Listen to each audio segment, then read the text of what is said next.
ஒரு நிமிடம் சிந்தித்து பாருங்கள்.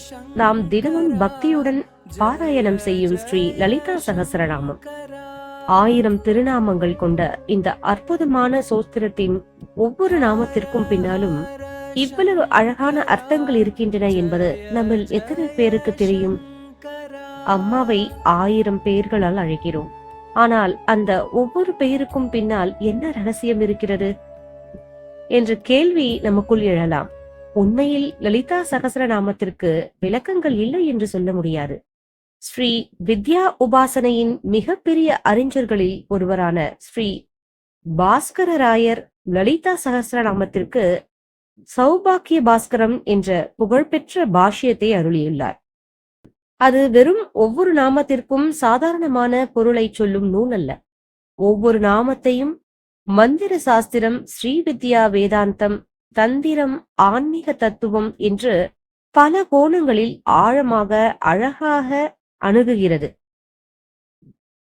அதனால்தான் லலிதா சகஸ்ரநாமத்தை வெறுமனே 1000 பெயர்கள் என்று பார்க்காமல் 1000 கதவுகள் கொண்ட ஒரு ஆன்மீக உலகம் என்று பார்க்கலாம்.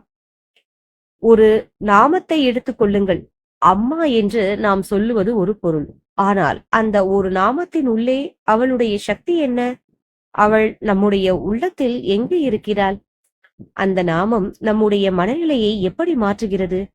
அது பரம்பொருளை எப்படி சுட்டி காட்டுகிறது என்று பல அடுக்குகளில் பொருள் வெளிப்படலாம்.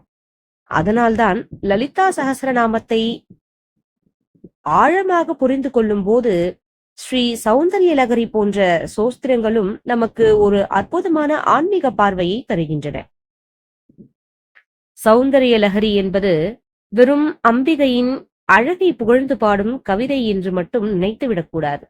அதில் அன்னை யார், அவளுடைய சக்தி என்ன, சிவனுக்கும் சக்திக்கும் உள்ள தொடர்பு என்ன, அண்டத்திலும் பிண்டத்திலும் அந்த சக்தி எப்படி வெளிப்படுகிறது, ஒரு சாதாரண பக்தன் அம்மா என்று அழைக்கும் அந்த தெய்வீக வடிவத்தின் பின்னால் இருக்கும் பரம்பொருள் தத்துவம் என்ன என்பதை உணர்த்தும் பல ஆழமான கருத்துகள் உள்ளன. அதனால்தான் சௌந்தர்யலகரியை படிப்பது என்பது வெறும் ஸ்லோகங்களை மனப்பாடம் செய்வது அல்ல.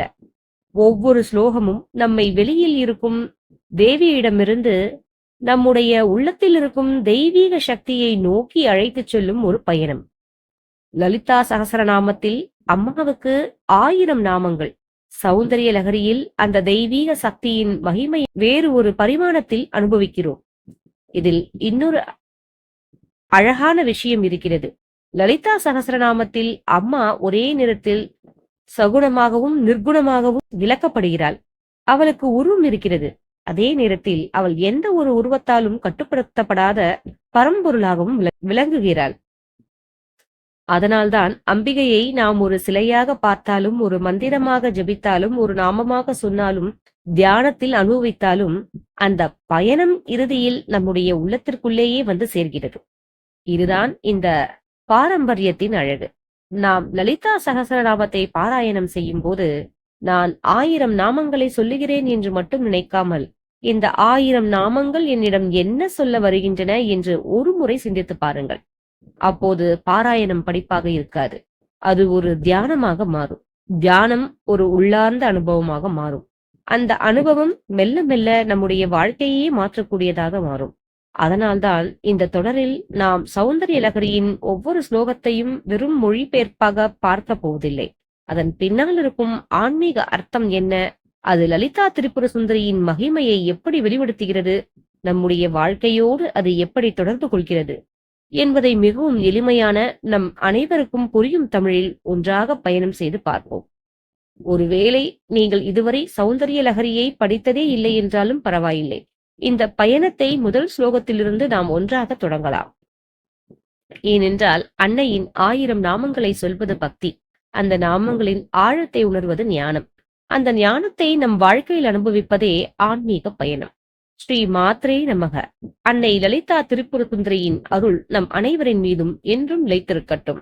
அடுத்த பகுதியில் சௌந்தர்யலகரியின் முதல் ஸ்லோகம் உண்மையில் என்ன சொல்கிறது, அதன் பின்னால் இருக்கும் அந்த அற்புதமான தத்துவம் என்ன என்பதை நாம் மிகவும் ஆழமாக பார்க்கலாம்.